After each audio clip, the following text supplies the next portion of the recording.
All right, let's get started. Thanks everyone for making the time today to tune in to the webinar. My name is Alex Lanigan and I'm an Enterprise Account Manager here at Feedvisor. Today we're going to be talking a little bit about managing and protecting your brand on Amazon. And I'm joined by the knowledgeable Nicole Reish, National Account Manager for Retail Bloom. Retail Bloom has more than a decade of success in e-tailing and brand creation in the e-commerce space. And Nicole will be leading the conversation today with how they approach brand protection. So before I hand things off, I want to mention that there will be a brief poll at the end of this webinar and plenty of time for Q&A. So if you have questions throughout the presentation, we encourage you to enter them in the space below, and we'll try our best to get to all of them.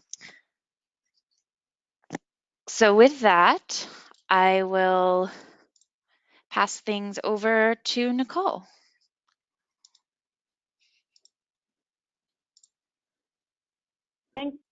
Thanks, Alex, and thank you all for being able to join today. As Alex mentioned, I am Nicole Reish from Retail Bloom, a division of our parent company, Aliva Stores. Quick background on Aliva Stores. We are a third-generation company.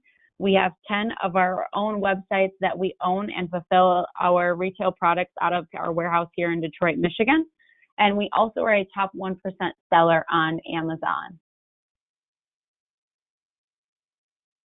Retail Bloom's focus is really to work as a third-party agency. We partner with our brands basically to help them manage whatever Amazon strategy that might be. So whether it be through Vendor Central or Seller Central or choosing us as a dedicated third-party partner, we help them and focus on brand protection, which we'll be talking about today, content enhancements, so that would be SEO, EBC, A+ pages, video. We help on that, as well as advertising efforts.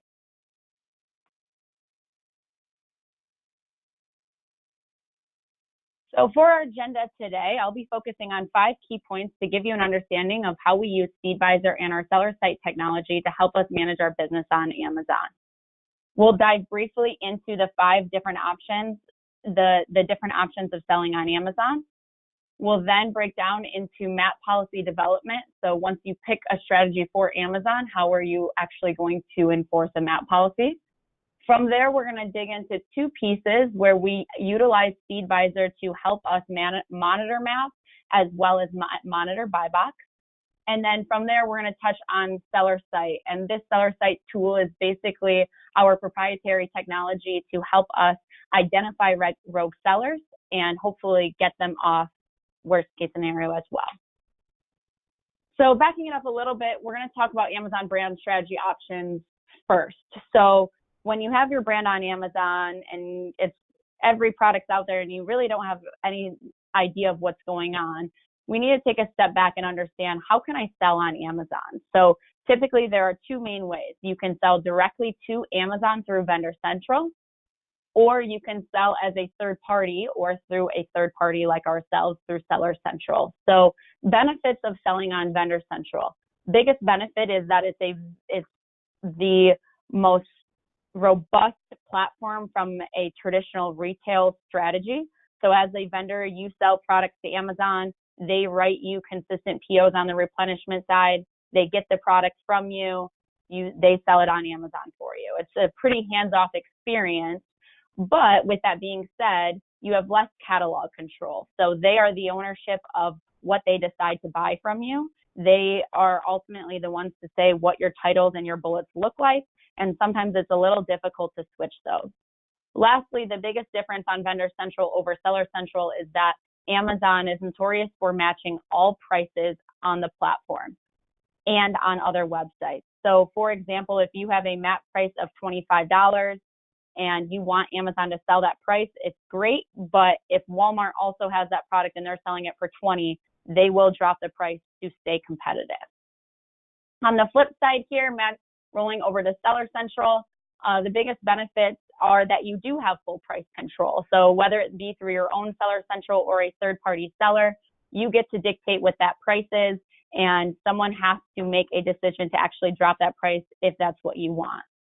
Other benefit is that you have complete catalog control. You get to choose what products are up on Amazon. You get to choose what the titles and the bullets and the pictures look like. And even if you do have your own Seller Central account and selling direct, sometimes you get the benefit of seeing those margins. So of course, Amazon does have marketplace referral fees, but for the most part, those discounts or those fees aren't as large as the wholesale fees that you would see on the vendor side. Disadvantages of selling direct or through a third-party system is that it does take a dedicated team to manage that Seller Central account. It's, for the most part, a lot of times for brands completely new. It's something that they don't have the experience in to do, or the team prepared to effectively manage that Seller Central account. So in that situation, sometimes you would look to a third-party seller like us. And then the other downfall is if you are selling directly on the platform, you don't get the benefit of seeing those purchase orders. You get paid when the customer buys it, not when someone buys it from you to sell to the end customer. So let's say in this example, we are a third-party seller. We have worked with a brand to basically help them be a preferred partner on Amazon. They are selling it through our own Seller Central account. And with that being said, they've already taken the necessary steps to create their own MAP policy and enforce it. So we could probably have a separate webinar completely on how to develop a good MAP policy and how to enforce it. But in this situation, what the brand that I will be talking about today has done is they've created this MAP report. They've sent it to all of their customers, big box, retail, brick and mortar, boutique stores, and those customers know that they are not allowed to sell on Amazon. And if they do, these are the pricings that they have to have in their MAP at the price of the list price. So at this point, what we've done is I'm going to use our example of our partner of GoFit, and I'm going to use the MAP monitoring tool out of FeedVisor to help GoFit, the brand that we've partnered with, enforce that MAP policy. So it's one thing to have your sales rep send out this whole MAP policy, but it's another to ensure that they're not popping up on Amazon, and if they are, they have the right price. So the MAP policy here that we have a screenshot of is coming directly from FeedVisor. And what this gives us the ability to do is see who the sellers are with their merchant ID and their merchant name. It also gives us the ability to see every SKU, every ASIN, the cost that we upload ourselves, and ultimately the price below MAP. So zooming in a little bit more here, this is the MAP report that we get out of FeedVisor on a daily basis. They run it for us. We are then able to export this data here and sort by the brand name if you have more than one, and by the merchant name to basically go back to the brand and say, here are the other sellers out there on the platform, here are their prices that they're selling for on Amazon.com, and their discount below them. They then have the ability to click right on these links to take them directly to Amazon.com and ultimately have this ammunition to go back to their customers and say, hey, we know that this is happening. Here's our MAP policy. We will take enforcement. Please bring your price back up. This has been very useful for us when we work with FeedVisor and our brands because, again, like I said, it's just an easy way to send out a quick email and allows the third-party other sellers, if they are approved to sell on Amazon, to take action to know, here are the ASINs that I have to update.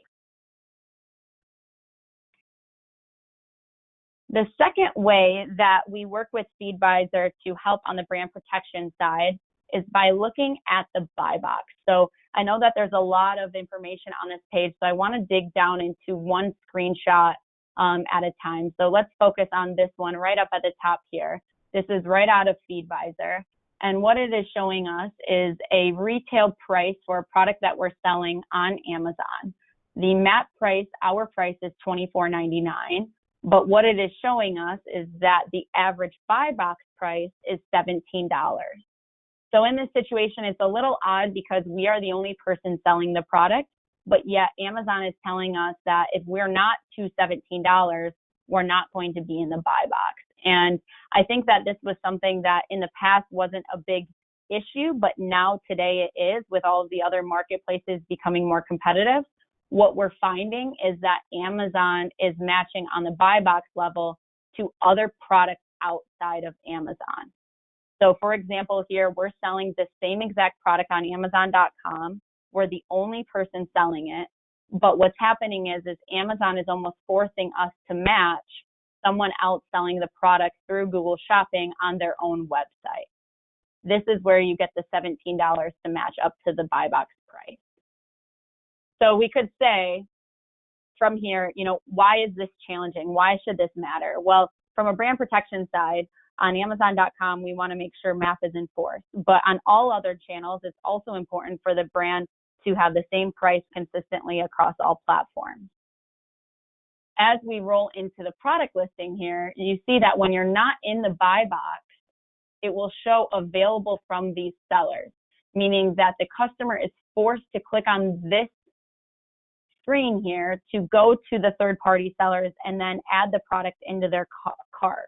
What we found is that when this happens, the conversion rate drops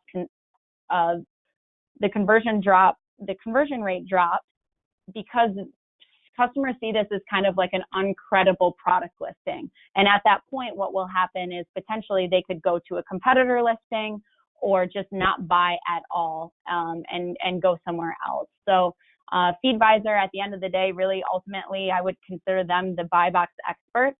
So let me hand it back over to you, Alex, and talk about the importance of buy box in general. Definitely, Nicole. Thanks. There's a lot of reasons to consider the importance of that buy box price, because not only does it ensure that you're remaining competitive with changes in the marketplace, but it also impacts your overall sales and advertising strategies.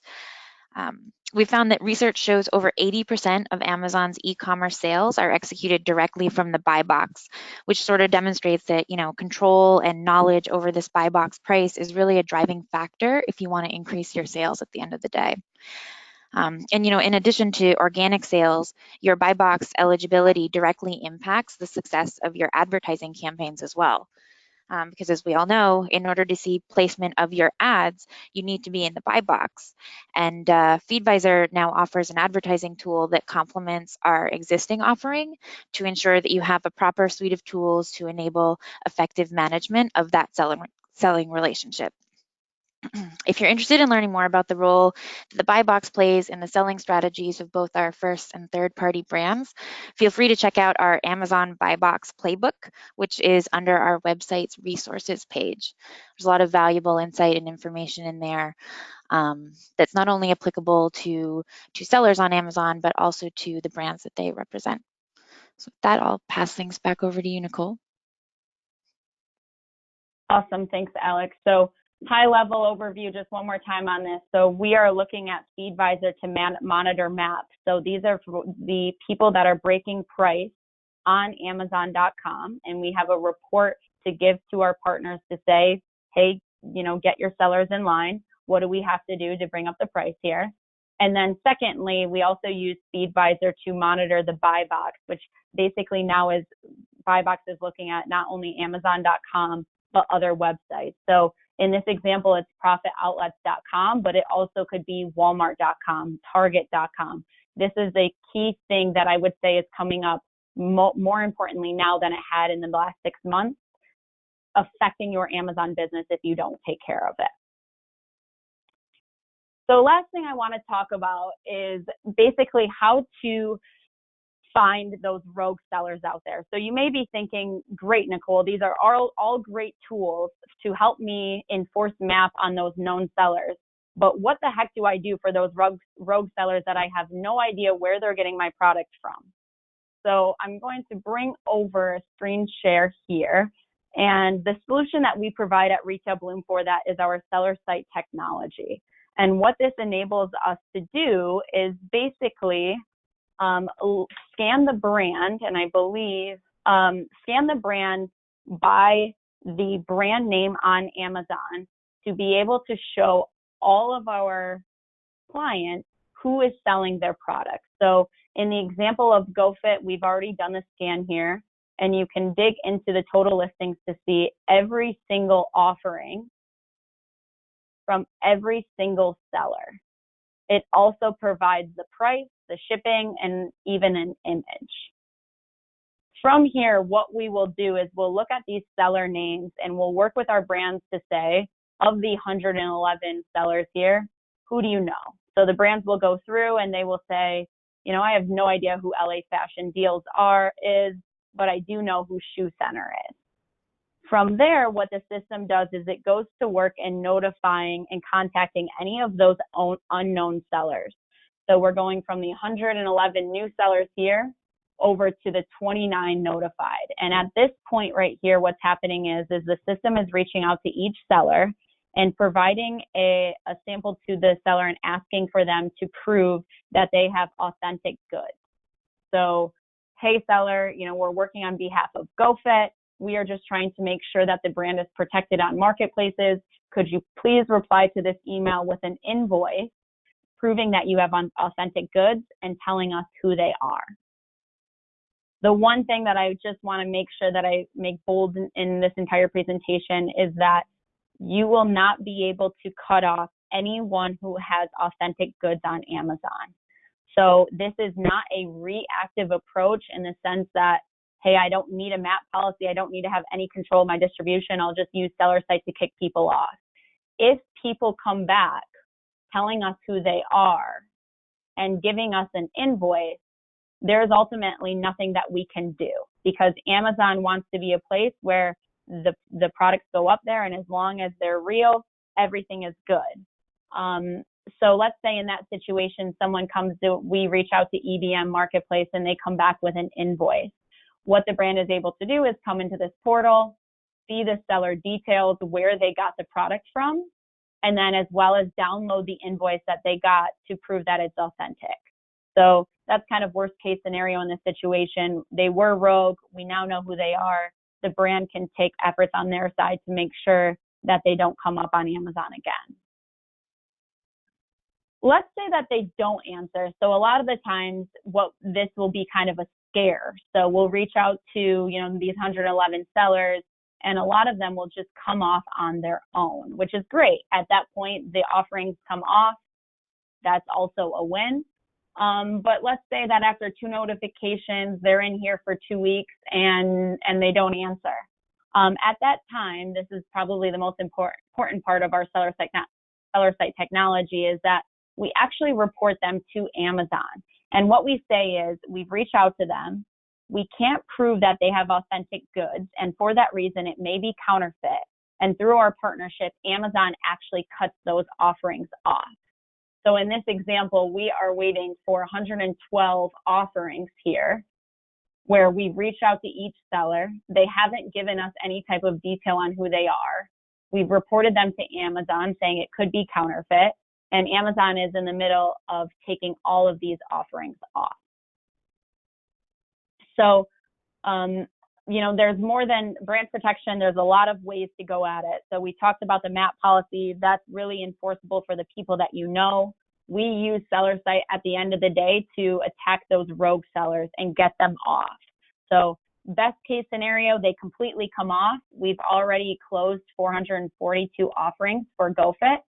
Worst case scenario, they tell us who they are. And at that point, as a brand, you can make the business decision to either cut them off or to work with them to tell them, you know, things aren't, you're approved customer of ours. Of course, we want you to represent the brand, but you are not approved to sell on Amazon.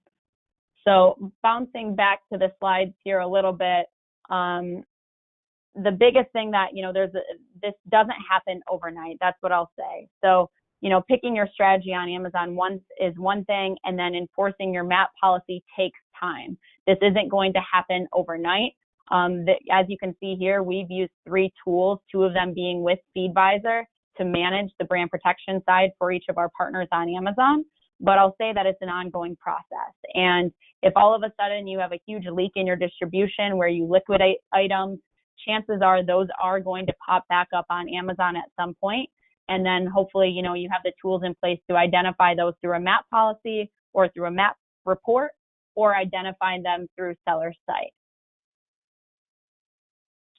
I know that there'll probably be a ton of questions to answer on this point.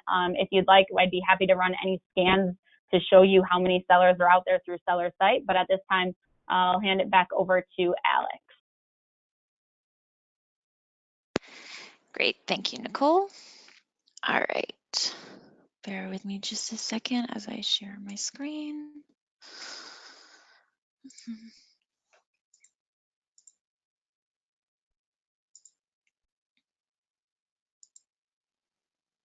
Okay, great.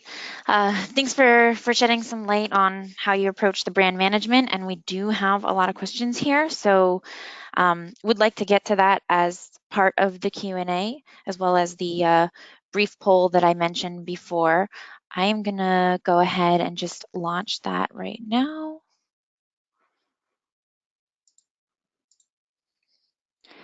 Okay. And just briefly, before we get to the questions, wanted to give a quick recap about FeedVisor. You know, we have a whole suite of solutions, some of which we briefly touched upon today, that include repricing, strategic advertising, optimization. We have deep dive intelligence, and we really work with our clients to help them optimize their catalog and what their presence is on Amazon. If you'd like to learn any more about the ongoing initiatives we have here at FeedVisor, whether it be the advertising solution, our intelligence, or our account optimizations, please connect with us. We'll have a booth at the Shop Talk conference next week, and we'll also be at the upcoming Prosper Show in Vegas in mid-March. So if you're going to be there and in attendance, please make sure you swing by. We would love to connect and speak with you. So with that, I will go ahead and close this poll and kick it over to some of the questions that we have here from the webinar. All right. So the first question, Nicole, this might be for you. We had a user ask, how do you reach out to those unauthorized sellers that you identify on Amazon? Which kind of relates to another question that was asked about what link you're using to report them to Amazon. Can you maybe shed a little bit more insight on that process? Yeah, great question. So first one on the unauthorized seller side, it's what I'll say is that we have a partnership with Amazon. So we have our own portal to basically contact each seller on our own end. And then if they don't answer right from there, we report them back to Amazon. But if you were to do this on your own, what you would have to do is you would have your own Seller Central account and you can contact the seller through there. You can also go to the Amazon storefront that they have and go to contact seller, and you'd be able to get in touch with them through that piece too. Some of that isn't as effective. So what I would definitely recommend is either going through Seller Site with us, because we have our own dedicated portal that is, able to reach out to each customer or to each seller, or contacting them through the front end as kind of a customer through Amazon.com. Awesome. And another question that we have here is, in your experience, how diligent is Amazon with cutting those resellers off? Oh, that's a great question. So in the past, let's go back 12 months or maybe even 24 months, I would say that they are not very good at it. And not that they don't care, but they didn't make it a priority. The big reason that we've had success in having Amazon kick those off is that we make the pitch that says, we can't prove that it's authentic, and for that reason, it could be harmful to the customer. They are much more responsive in that approach when you can tell them this potentially could be counterfeit. And through that approach in Seller Site, we've had really great success. So kicking over 200 sellers off with their help within 3 months. Great. And do you have any advice for one of our users here who's asking, how would you expect a brand, or what steps should the brand take in terms of actions that they can take so that those rogue sellers don't come up again on Amazon? Is it really just more of that consistent monitoring, or are there other things that they can be doing to ensure that these sellers don't continually pop up? Yep, it really all comes down to the sales distribution. and your MAP policy. So if you have a very clean distribution system where you know exactly who you're selling to and where those customers are selling, it makes it a lot easier to control Amazon. The biggest challenge that we see with our partners is if they're working with distributors, they can have control of those distributors to sell on Amazon, but those distributors also might be selling to 4,000 other people in the country. So it's a two-level approach. You have to enforce the MAP policy to your distributors, to your customers, and if they have customers, they also have to enforce it. So seller site, I would say, is definitely reactive with that kind of whack-a-mole approach, but I would say that's worst case scenario. If you control it at the distribution level first, that's the most effective way to make sure that people don't end up getting that product and putting it back up on Amazon. Got it. We have another question here from a user who's asking about products that have expiration dates. Do you have any experience selling goods where maybe they are genuine products, but they've since expired? Is that something that you've encountered in your past? Yes, I have. So especially when you're doing fulfillment by Amazon, or if those customers are doing fulfillment by Amazon, that inventory ends up a lot of the times being commingled. So for example, you might have 3 different retail partners that's sending product in. All of their inventory, whether they send it in a year ago or today, for the most part gets commingled at Amazon. It's challenging. That's what I'll first say. But my advice on that is to work through your brand registry portal, which we didn't talk about today, which really could be a separate webinar. But basically, brand registry is a tool that you use to file your trademark as the brand with Amazon, and through there you would be able to open up a ticket to say to address some of those concerns. You could tell them that it has a shelf life. And they will be able to basically do a bin check for you at the SBA fulfillment centers to make sure that those aren't expired. Thank you.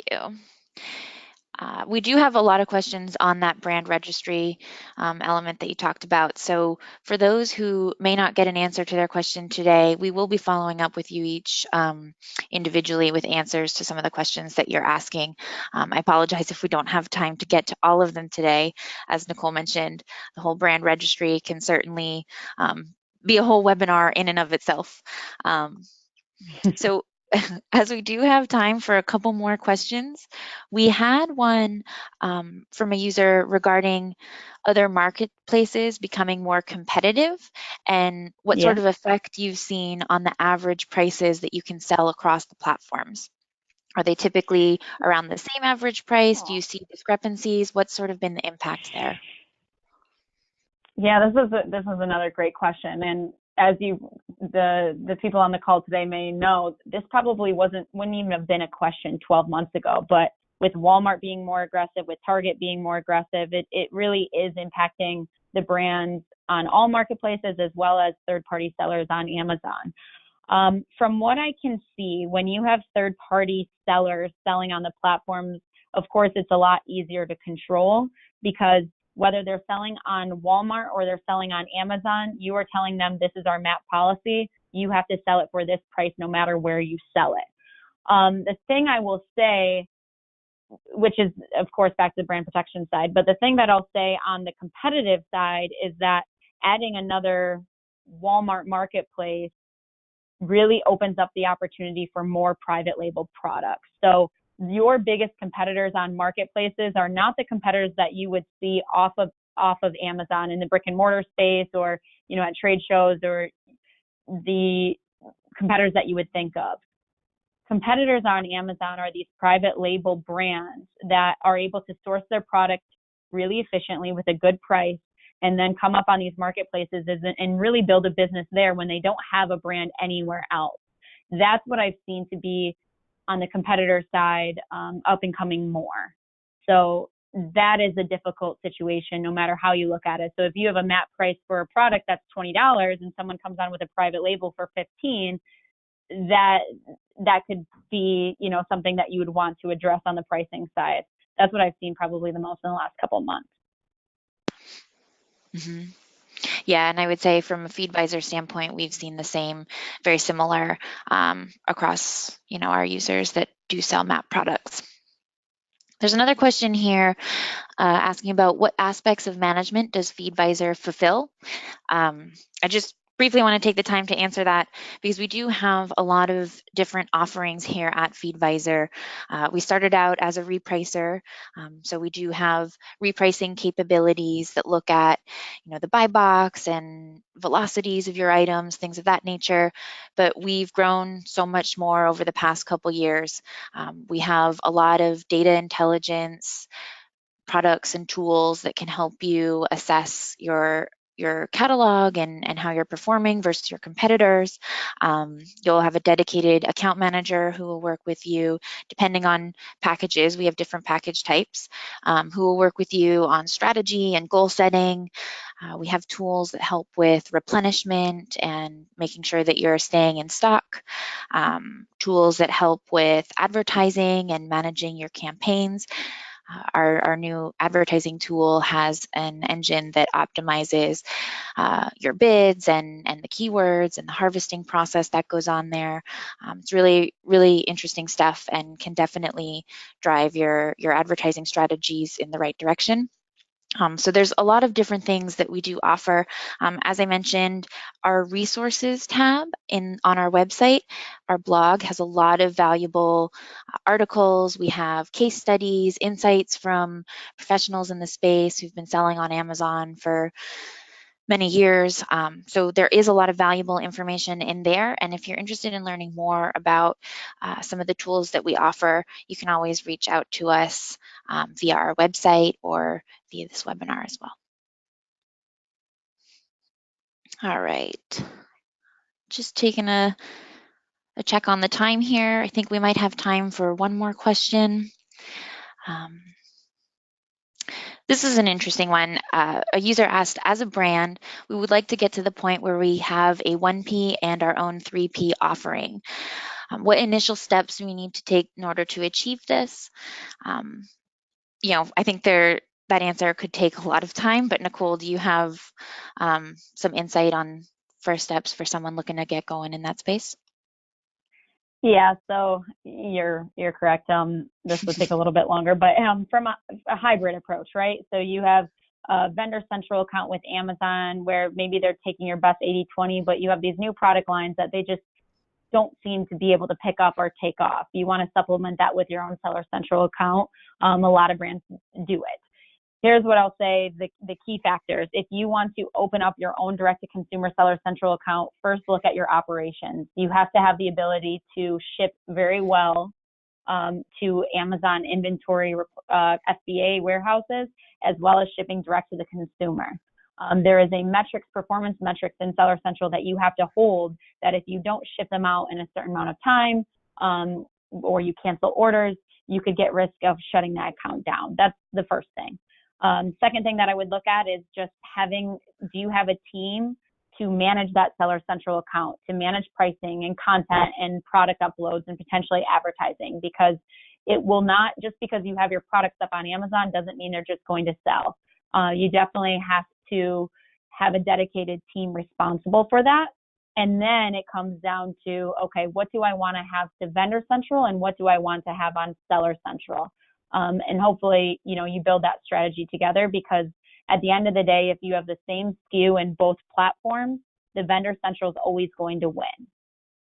So I think it just depends on if you want to do a hybrid approach, what is your ultimate goal there? And then start to back up and make sure that you have the team to support the seller side and the vendor side. Awesome. Well, given we're at time here, thank you, Nicole, for your insights and your contributions to today's topic. We really appreciate your time today. I think it was really impactful. For anyone listening in, I hope that you took away some valuable insights. If you have questions that maybe we didn't get a chance to answer today, we'll make sure to follow up with you and get in touch shortly. Yep. Thank you all for being able to join. Just one thing I'd add is if you do have questions for me, of course, push them to Alex and then she can pass them along to me. But also, if you just go to retailbloom.com and submit a question through our website, I'm the one that monitors that inbox and would be happy to answer any questions directly too. Absolutely. So with that, again, feel free to reach out if you're interested in learning more after the presentation, and we wish you all the best in achieving your 2019 e-commerce goals. Thanks Thank again for your you. time. Bye-bye.